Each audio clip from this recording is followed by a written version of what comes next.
Welcome to this lecture on the virtual work of applied forces, internal and potential energy. This lecture is part of the lecture series Lagrange Mechanics. In the lecture about constrained forces, we concluded that the principle of virtual work can be written as you see on the screen. It's the virtual work of the applied forces plus the virtual work of the inertial forces equal to 0.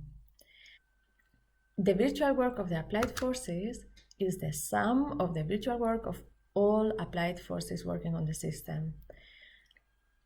And as we saw in the lecture about generalized forces, this virtual work is the scalar product of the column of generalized forces times the virtual variation of the generalized coordinates delta q.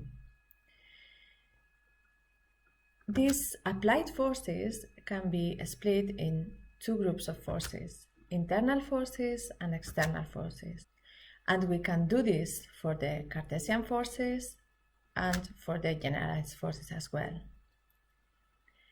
Let me illustrate what these internal and external forces are with an example. If we look into the quarter car model, for the quarter car model, internal forces are the spring forces and external forces are the gravity force and damper forces, for example. Internal forces are, by definition, forces which are independent of the velocity. They are independent of the derivative of the generalized coordinates with respect to time. This means that these forces are conservative. And something else we can say about conservative forces is that the work they do depends only on the begin and end positions. It doesn't depend on the path. For our course, the conservative forces are the spring forces, as indicated on the screen. If we now look into the external forces can depend on velocity and on displacement, and they can therefore be conservative or non-conservative. To illustrate this, we write the column of external generalized forces as a sum of a column of conservative generalized forces and a column of non-conservative generalized forces. Let me give you some examples of this. For the conservative forces, we have the gravitational force. And for the non-conservative forces, we can think of the damper forces, forces actuating on the system from the outside, like here, and friction forces. Let me now introduce the concepts of internal and potential energy.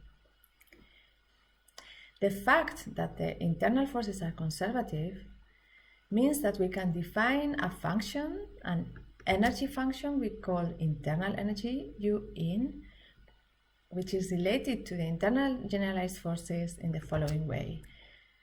The internal generalized forces are equal to the derivative of the internal energy with respect to Q. And in compact form we can write it like this. And please note, we have a transpose here because Q, capital Q, is a column and the derivative of U with respect to Q is a row. If we now look into the conservative external forces, because they are conservative, in the same way we can define an energy function we call the potential energy, and the conservative generalized forces are equal to minus the derivative of the potential energy with respect to Q.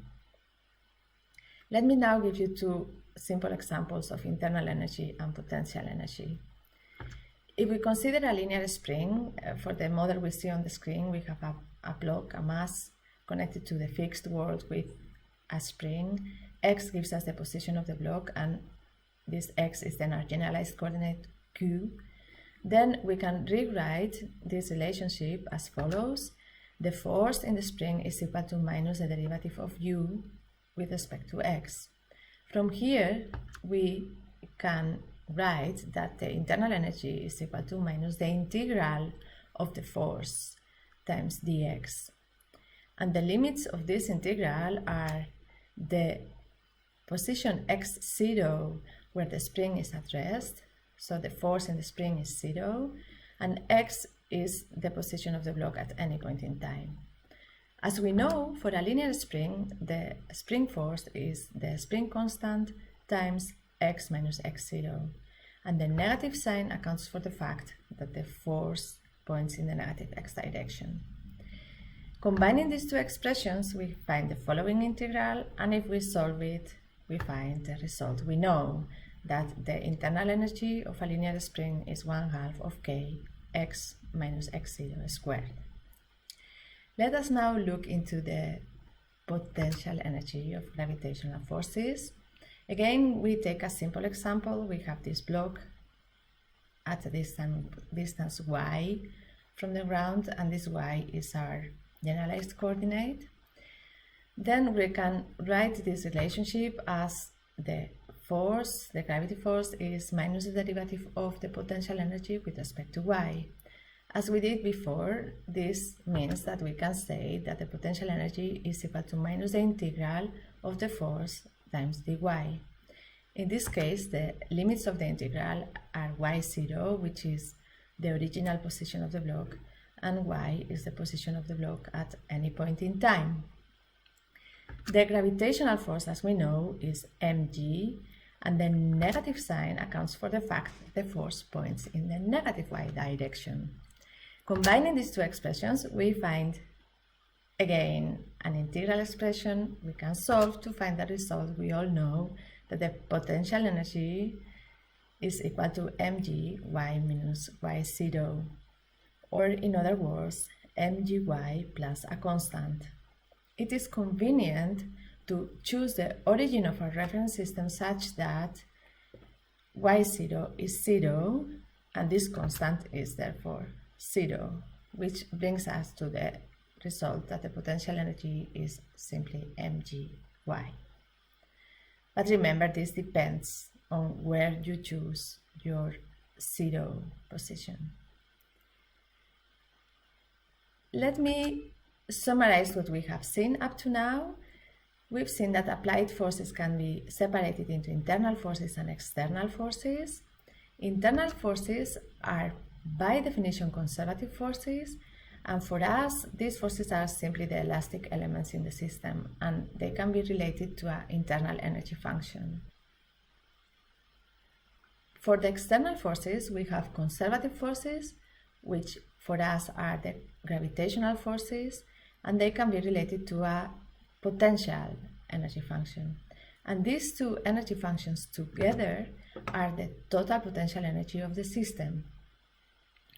If we go back to the external forces, a last family of forces is the non-conservative forces, which are external forces and moments acting on the system, or damping forces, and these forces are collected in the column of non-conservative generalized forces. Let us now go to the virtual work of the applied forces, which is the sum of the virtual work of the external forces and the virtual work of the internal forces. The virtual work of the external forces can be then written as the virtual work of the non-conservative forces and the virtual work of the conservative external forces. From here, we can write that this virtual work is the scalar product of the generalized force times the virtual variation of the generalized coordinate, and we can do that for the non-conservative forces, for the conservative external forces, and for the internal forces.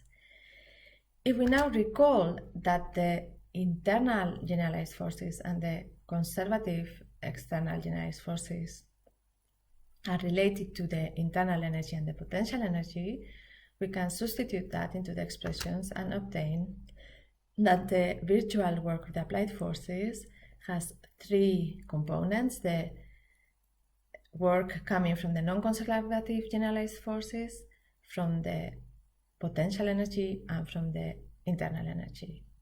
If we continue with this expression and we take delta Q out, we obtain the following expression, And now, if we think that the derivative with respect to Q is a linear operator, we can take it out of the brackets to write this. And here you see that we have the sum of the potential energy plus the internal energy, and this is the total potential energy of the system, capital V. So finally, we find that the virtual work of the applied forces is the sum of the generalized non-conservative forces minus the derivative of the total potential energy with respect to Q, and this times delta Q.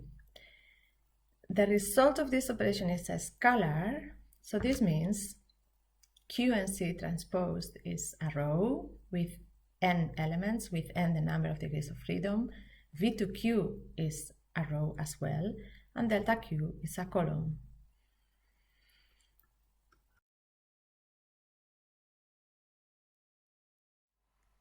To finalize, let me remind you of where we are, going from the principle of virtual work to Lagrange.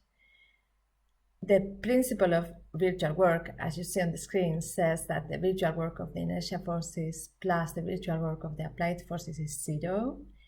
And we have seen in this lecture that the virtual work of the applied forces is a sum of two contributions, the contribution from the total potential energy and the contribution from the non-conservative generalized forces. And the only thing we need to do next is understand how the virtual work of the inertia forces leads to the two terms depending on the kinetic energy. Thanks for watching and see you next time.